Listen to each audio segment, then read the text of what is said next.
झारखंड सरकार लेकर आई है ग्राहक दुकानदार का संपर्क सेतु। बाजार मोबाइल ऐप लॉकडाउन की अवधि में ग्राहकों को दुकानों की उपलब्धता के बारे में जानकारी, आपके आसपास के क्षेत्र में राशन, फल, सब्जी, दूध और दवाइयों का पूरा ब्यौरा। इसका उद्देश्य मात्र यही है कि लोग अनावश्यक घरों से ना निकले, कि लोग इस ऐप का अधिक से अधिक उपयोग करें ताकि मौजूदा संक्रमण से हम लोग लड़ पाए। आज ही डाउनलोड करें बाजार मोबाइल ऐप। घर में रहें, सुरक्षित रहें।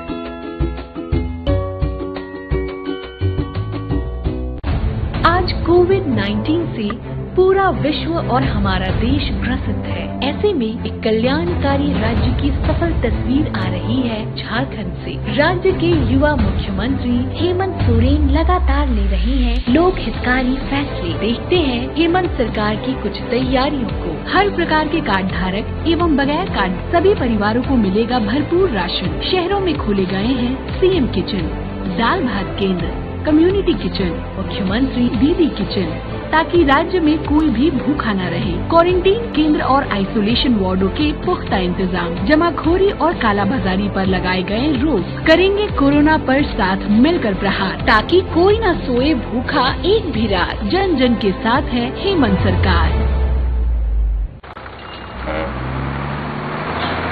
एक सर्किट हाउस।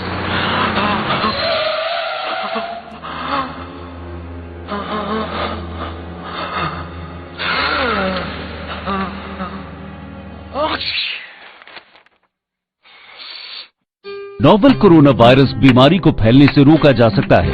खांसते और छींकते वक्त अपने मुंह पर रुमाल और टिश्यू रखकर इसे फैलने से रोक सकते हैं। अपनी सुरक्षा के लिए हमारी मदद करें। अगर आपको खांसी, बुखार या सांस लेने में तकलीफ हो तो तुरंत नजदीकी स्वास्थ्य केंद्र जाएं या हेल्पलाइन नंबर 911123978046 पर संपर्क करें।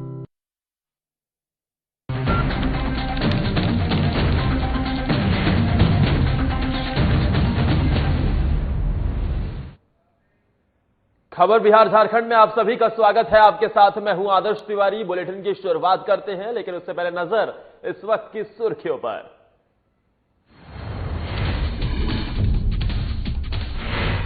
छात्रों की पढ़ाई पर कोरोना वायरस का पड़ रहा प्रभाव। कोरोना वायरस से बचाव को लेकर शैक्षणिक संस्थानों ने शुरू किया ऑनलाइन पढ़ाई। छात्रों को मिल रहा सेल्फ स्टडी करने का मौका। सोनिया गांधी पर निजी चैनल के एंकर ने की टिप्पणी। पत्रकार के खिलाफ मोकामा सहित अलग अलग जगहों पर एफआईआर दर्ज। बीजेपी प्रदेश प्रवक्ता ने बताया कांग्रेस के इस कदम को मीडिया की आजादी पर हमला। सीएम हेमंत सोरेन की ट्वीट को लेकर अमर्यादित शब्दों का प्रयोग। एबीवीपी के छात्र ने सोशल मीडिया पर किया अपलोड। छात्र को ऑनलाइन सुनवाई पर मिली जमानत। और जामताड़ा के नारायणपुर प्रखंड क्षेत्र के लोगों को हो रही बिजली की समस्या। प्रखंड में बिजली नहीं रहने के कारण बनी ब्लैकआउट की स्थिति। अंधेरे में डूबे प्रखंड के 242 गांव।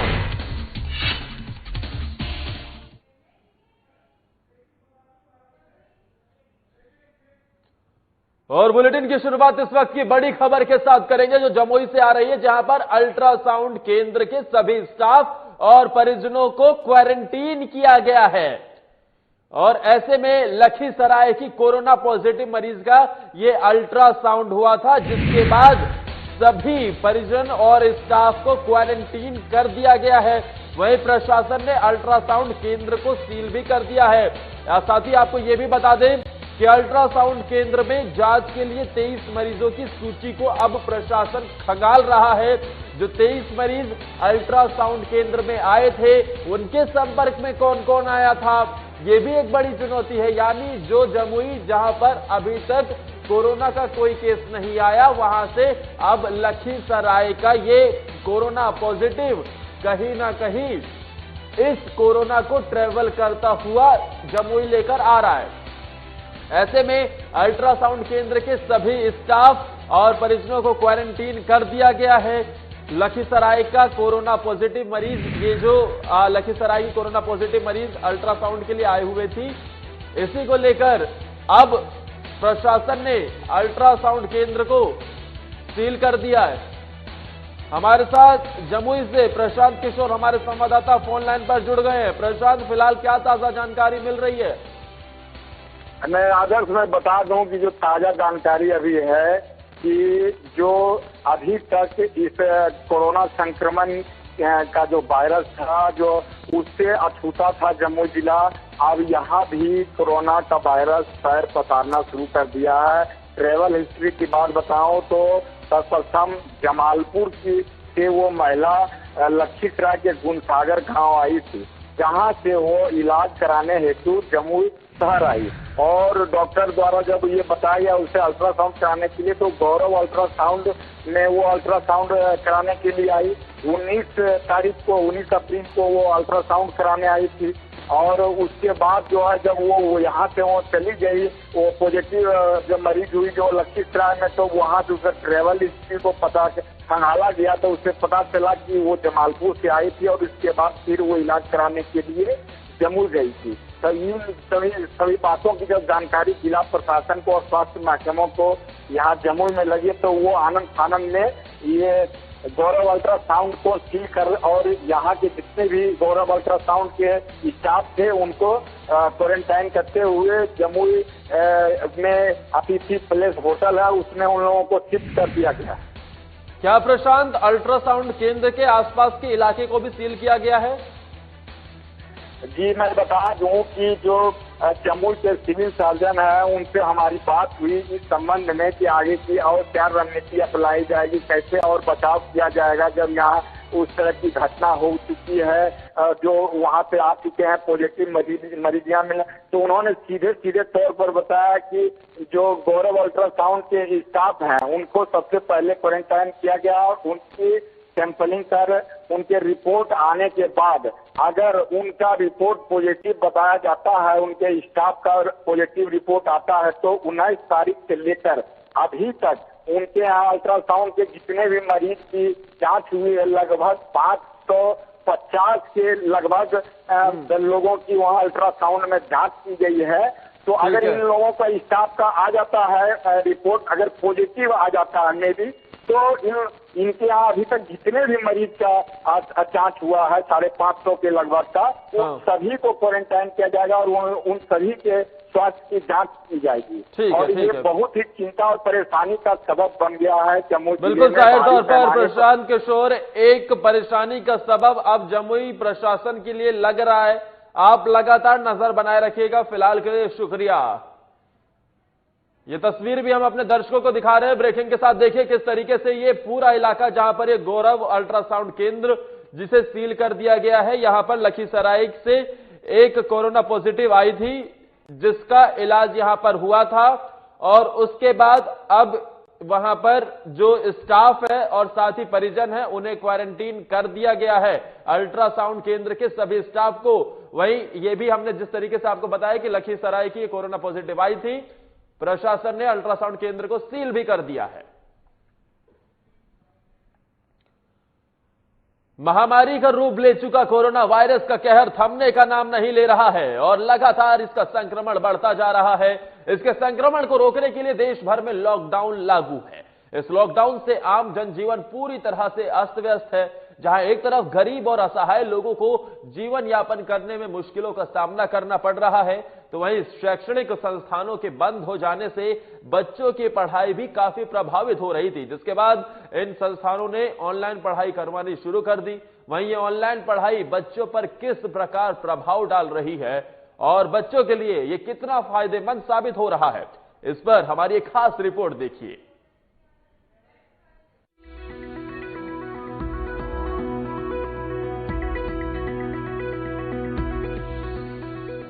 लॉकडाउन की वजह से सरकार ने सभी सरकारी और गैर सरकारी संस्थानों को बंद रखने का आदेश जारी किया था, जिसके बाद सभी स्कूल, कॉलेज और निजी शैक्षणिक संस्थान बंद हैं। इस बंदी के कारण बच्चों की पढ़ाई काफी प्रभावित हो रही थी, जिसके बाद सभी संस्थानों ने बच्चों को ऑनलाइन पढ़ाने का निर्णय लिया। ऑनलाइन पढ़ाई बच्चों के लिए काफी मददगार साबित हो रही है। वहीं हाजीपुर की बात करें तो हाजीपुर में ऑनलाइन पढ़ाई से छात्र काफी खुश नजर आ रहे हैं। छात्रों के मुताबिक ऑनलाइन पढ़ाई करने के कई फायदे हैं। जहां एक तरफ विद्यार्थी घरों में सुरक्षित रहकर पढ़ाई कर रहे हैं, तो वहीं दूसरी तरफ सेल्फ स्टडी करने का भी अच्छा मौका मिल रहा है। सबसे अहम बात यह है कि छात्र छात्राएं लैपटॉप, टैबलेट या फिर स्मार्टफोन के जरिए ऑनलाइन पढ़ाई कर रहे हैं, जिससे ये ऑनलाइन पढ़ाई के दौरान शिक्षकों से सवाल पूछ सकते हैं और पूरी पढ़ाई को रिकॉर्ड भी कर सकते हैं। पढ़ाई तो ठीक चल रही है, लॉकडाउन से उतना ज़्यादा इफेक्ट नहीं पड़ा है पढ़ाई पे, क्योंकि ऑनलाइन क्लासेस हैं, टीचर्स पढ़ा रहे, कोई डाउट होता है तो डाउट सेशन भी अलग से होता ही है। पढ़ाई पे उतना इफेक्ट नहीं, ऊपर से फिर सेल्फ स्टडी के लिए टाइम भी सही मिल रहा है, फिर उसके बाद जो आने जाने का टाइम था वो भी बच रहा है। घर पे अच्छे से पढ़ाई चल रही है, कोई ज़्यादा इफेक्ट नहीं पड़ा है लॉकडाउन में। बस आईडी मिल रही है और पासवर्ड मिल रही है, बस सही टाइम पे लॉगिन कर लेना और अच्छे से पढ़ाई हो रही है अपनी। कैसे? बस टीचर अगर रेज हैंड का ऑप्शन भी दिया हुआ है इसमें, अगर चाहे तो कोई डाउट है तो रेज हैंड करके उस डाउट को पूछ के अपना डाउट भी क्लियर कर सकते हैं। अच्छा, पढ़ाई में लग रहा है मन? हाँ, वैसा ही है जैसा स्कूल में होता है, वैसा ही है सब कुछ। कितना फर्क पड़ता है स्कूल में और इसमें? बस इंटरेक्शन में थोड़ा कमी है, बाकी सब तो टीचर उसी स्पीड से पढ़ा रहे हैं, वही उनका टोन है, सब वही है। बस होता है ना, मतलब साथ में मतलब टीचर अगर आगे है तो वो बैठ के पढ़ने में वही दिक्कत होता है लॉकडाउन में। होमवर्क कैसे होता है चेक? होमवर्क पीडीएफ भेज दिया जाता है, उसको फिर कंप्लीट कर लेना होता है और फिर उसका स्क्रीनशॉट उनके व्हाट्सएप आईडी पे भेज दिया जाता है। शैक्षणिक संस्थानों ने भी ऑनलाइन स्टडी को बेहतर बताया है और प्राथमिकता के आधार पर छात्र छात्राओं के कोर्स को पूरा करने के लिए ऑनलाइन स्टडी को बढ़ावा देने में लगे हैं। शैक्षणिक संस्थानों के संचालकों का कहना है कि लॉकडाउन से पहले ऑनलाइन पढ़ाई का इतना क्रेज नहीं था, लेकिन लॉकडाउन के कारण लोगों को बहुत कुछ सीखने को मिला है। शैक्षणिक संस्थानों ने ऑनलाइन स्टडी को अपनाकर छात्र छात्राओं की पढ़ाई को काफी आसान बना दिया है। संचालकों के मुताबिक छात्र छात्राओं को क्लास में और ऑनलाइन स्टडी कराए जाने में कोई बड़ा फर्क नहीं है, बल्कि ऑनलाइन स्टडी में बच्चों पर ज्यादा फोकस होता है। घर बैठे बच्चे शिक्षकों को ध्यान से सुनते हैं, जबकि क्लासरूम में एक शिक्षक को कई बच्चे एक साथ सुनते हैं और पढ़ाई भी करते हैं। इस तरह से ऑनलाइन स्टडी में विद्यार्थियों को पढ़ने में सुविधा प्राप्त हो रही है। देखिए, इस लॉकडाउन में सब लोग तो थोड़ा बहुत सफर कर रहे हैं, बट एट दी टाइम सबसे ज़्यादा जो दिक्कतें हो रही है बच्चों को हो रही है, बिकॉज उनका जो गैप हो गया था पढ़ाई को लेके, उसमें से बहुत प्रॉब्लम्स हो रही थी। सो हम लोगों ने क्या किया कि फॉर लास्ट 1 मंथ 25 मार्च से हम लोगों ने स्टार्ट किया इसको लाइव क्लासेस बच्चों के लिए ऑर्गेनाइज करना स्टार्ट किया, जिसमें कि अभी ऑलमोस्ट हम लोग के सारे बच्चे ज्वाइन कर चुके हैं। हम लोग ट्राई करें इंटरेक्टिव क्लासेस लिए रखा है, बिकॉज इसमें बच्चे के जो भी डाउट्स होते हैं वो 1-to-1 वो पूछ सकते हैं। यूट्यूब चैनल वगैरह पे हम लोग बहुत कम ही अपने वीडियोस अपलोड करें, या फिर चूँकि ऑलरेडी वहाँ पे बहुत सारे वीडियोस अवेलेबल हैं, बट वहाँ पे दिक्कत क्या आती थी कि बच्चे अपने डाउट्स नहीं पूछ पाते हैं। एक थ्योरी है और बच्चे डिसिप्लिन वे में उस पर वर्क नहीं कर पाते हैं, तो इसलिए हम लोगों ने इंटरेक्टिव क्लासेज स्टार्ट किया और काफ़ी अच्छा इसका आउटकम आ रहा है। ठीक है, it can not replace classroom program, but at least 60 to 70% ये रिप्लेस कर दे रहा है उस चीज़ को। इस लॉकडाउन के दौरान ऑनलाइन स्टडी के क्रेज में भारी इजाफा देखने को मिल रहा है।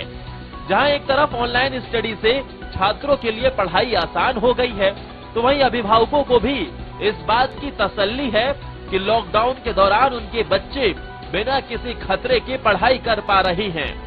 पूरे देश में ऑनलाइन स्टडी को जिस तरह से बढ़ावा मिल रहा है, ये कहना बिल्कुल गलत नहीं होगा कि देश डिजिटल बन रहा है। हाजीपुर से साधना प्लस के लिए संवाददाता रंजीत पाठक की रिपोर्ट। जाहिर तौर पर एक तरफ जहां लोगों की मुश्किलें बढ़ती इस कोरोना वायरस की वजह से नजर आ रही, तो दूसरी तरफ कुछ चीजें सीखने को भी मिल रही हैं। इसी के साथ वक्त एक ब्रेक का हो चला है, फौरन हाजिर होते हैं। आप देखते रहिए साधना प्लस।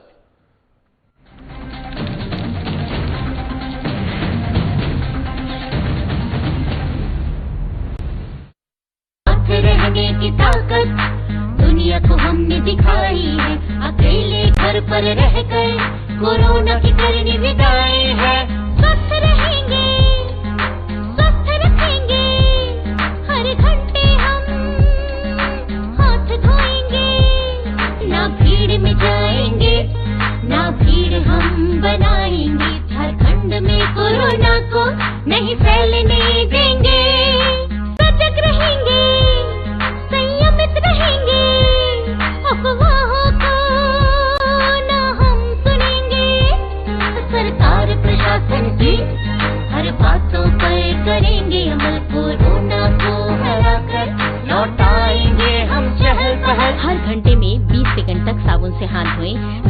दिखे लक्षण उनसे 2 मीटर की दूरी बनाए। लक्षण दिखने पर डॉक्टर से जांच करवाएं। नाक कान मुंह पर हाथ न लगाएं। हर क्षेत्र से कोरोना को भगाएं। सजग रहें, स्वस्थ रहें। हेमंत सरकार हर पल आपके साथ। सूचना और जनसंपर्क विभाग झारखंड सरकार द्वारा जनहित में जारी।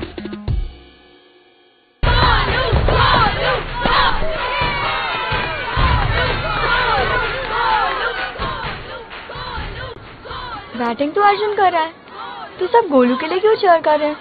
वो तो घर पर बैठा है। अरे तुम्हें नहीं पता, वो इसलिए नहीं आया ताकि हमें इन्फेक्शन ना हो। नोवेल कोरोना वायरस बीमारी को फैलने से रोका जा सकता है। बुखार के साथ खांसी और छींक होने पर सार्वजनिक जगहों से दूर रहकर इसे फैलने से रोक सकते हैं। अपनी सुरक्षा के लिए हमारी मदद करें। अगर आपको खांसी, बुखार या सांस लेने में तकलीफ हो तो तुरंत नजदीकी स्वास्थ्य केंद्र जाएं या हेल्पलाइन नंबर 911123978046 पर संपर्क करें। प्रिय झारखंड वासियों, जोहार। आपको मालूम है हमारे राज्य में लॉकडाउन है और पूरे देश में भी लॉकडाउन है। आज पूरा देश और राज्य एक विकराल संक्रमण से गुजर रहा है। कोरोना वायरस की एक बीमारी फैल रही है, महामारी फैल रही है, और इससे बचाव के लिए हमने राज्य के अंदर में भी लॉकडाउन का आदेश दिया है। आज लॉकडाउन का मतलब है जो जहां है वहीं रहे, कम से कम लोगों के संपर्क में आए। बाकी जितनी भी जरूरत की चीजें हैं, जो घरेलू उपयोग के सामानें हैं, वस्तुएं हैं, वो आप तक कैसे पहुंचे, ये इसकी सुनिश्चित सरकार कर रही है और वो आप तक पहुंचेगी। धन्यवाद।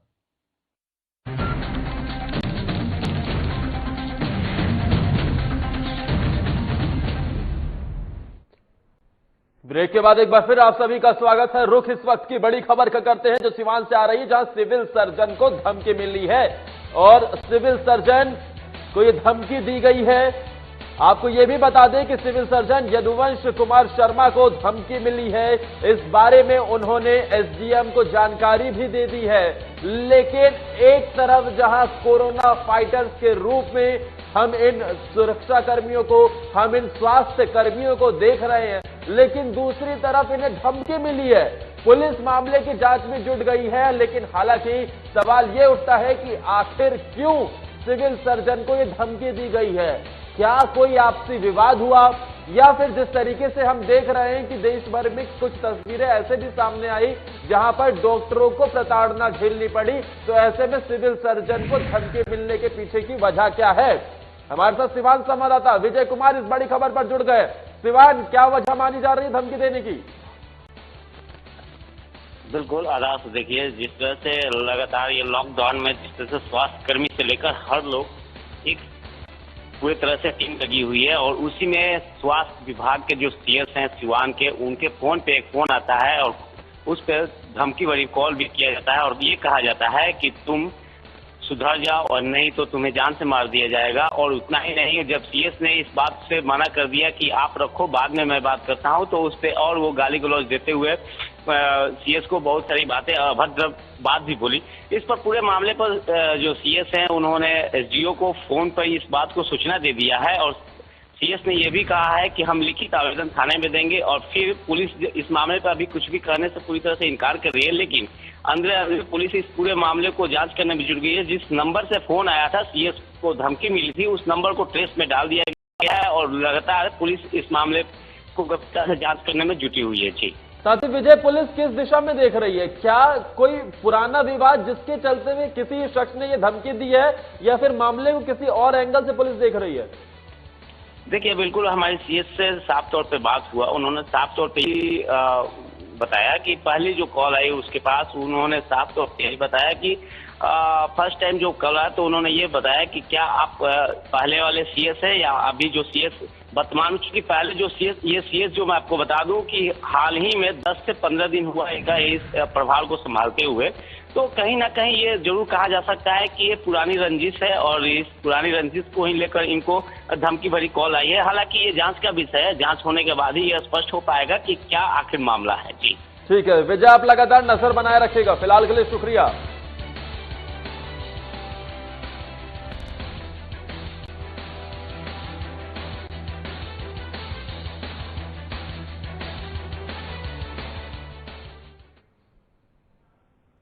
वहीं कांग्रेस अध्यक्ष सोनिया गांधी पर एक निजी चैनल के एंकर द्वारा कार्यक्रम के दौरान की गई टिप्पणी के मामले पर बिहार बीजेपी ने कांग्रेस पर पत्रकार प्रकरण समेत नफरत की सियासत को लेकर करारा प्रहार किया है और इस कदम को महासंकट की घड़ी में अनर्गल प्रलाप बताया है। पार्टी के प्रदेश प्रवक्ता डॉक्टर राम सागर सिंह ने मोकामा में मीडिया से बातचीत करते हुए कहा कि पत्रकार पर जानलेवा हमला और देश भर में कांग्रेस द्वारा प्राथमिकी दर्ज होना मीडिया की आजादी पर हमला है। कांग्रेसी नेता संकट की इस घड़ी में भी लोगों को अपने गलत बयान से भ्रमित कर रहे हैं। अर्णव गोस्वामी पर जो कांग्रेसी हमला किए वो देश के पत्रकारों पर चौथे स्तंभ पर हमला था और ये देश में गलत परंपरा कायम कर रहे हैं। आलोचना तो भाजपा की भी होती है या जो भी सरकार में रहे या विपक्ष में रहे, आलोचना होते ही रहती है। आलोचना में सहन शक्ति होना चाहिए, सुनने का क्षमता होना चाहिए हर एक नेताओं में। और मैं सुप्रीम कोर्ट को धन्यवाद देना चाहूँगा कि सुप्रीम कोर्ट में अर्णव को राहत दिए हैं और उनकी सुरक्षा का प्रबंध करने का आदेश दिए हैं। और चलिए इस वक्त एक और बड़ी खबर पलामू से आ रही, जहां पर स्वास्थ्य सहिया की खुदकुशी करने का ये पूरा मामला सामने आया है। स्वास्थ्य सहिया का नाम प्रेमशीला देवी बताया जा रहा है और खबर ये भी मिल रही है कि पारिवारिक विवाद से परेशान होकर इस स्वास्थ्य सहिया ने खुदकुशी को अंजाम दिया है। हुसैनाबाद थाना क्षेत्र के शामूडीह गांव की ये पूरी घटना बताई जा रही है। आपको बता दें कि पीएमसीएच मेदिनीनगर में इलाज चल रहा था और इलाज के दौरान मौत हुई है, यानी खुदकुशी का ये पूरा मामला। और जाहिर तौर पर उसके बाद इलाज के लिए ले जाया गया होगा, जहां पर इलाज के दौरान मौत बताई जा रही है। हुसैनाबाद थाना क्षेत्र के शामूडीह गांव की घटना है।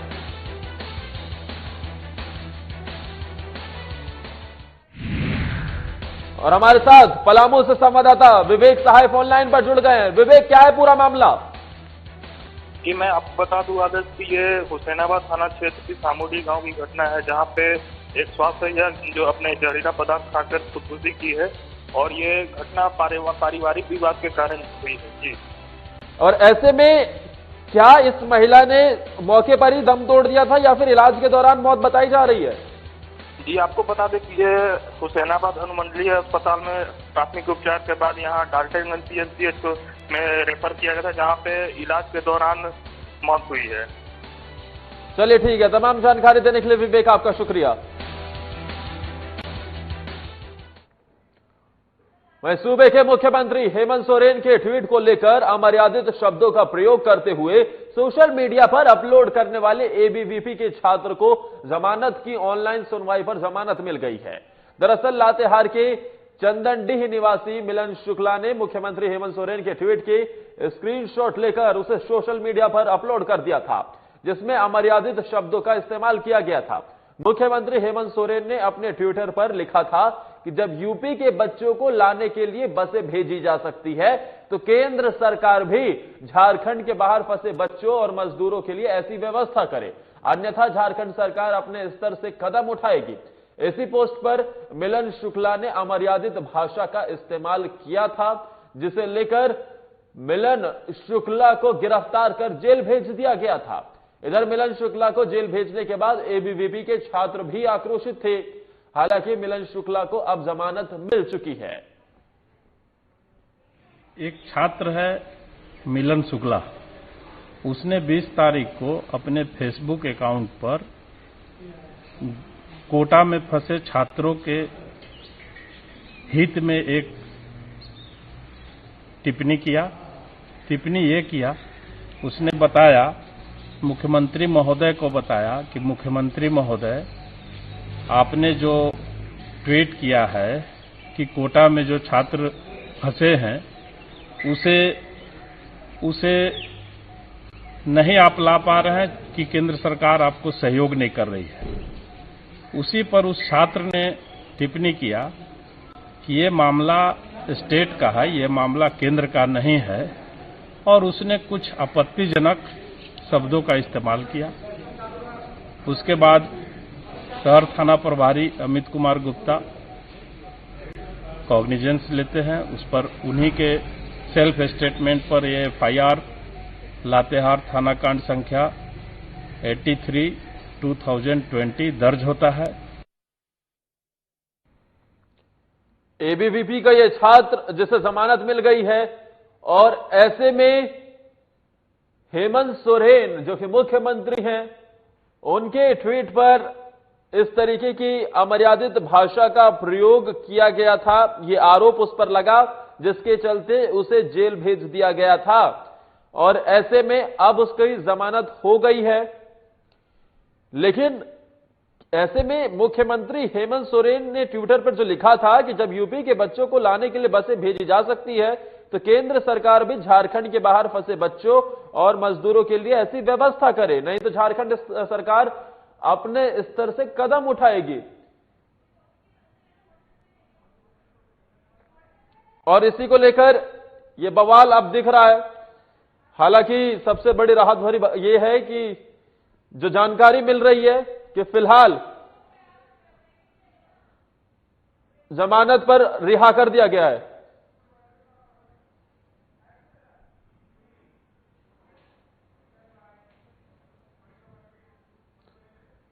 और इस वक्त एक और बड़ी खबर मधुबनी से आ रही है, जहां पर अपहरण करने का मामला पूरा ये निकलकर सामने आया है। आपको बता दें कि NH 104 सड़क निर्माण कंपनी के सुपरवाइजर का अपहरण हुआ है।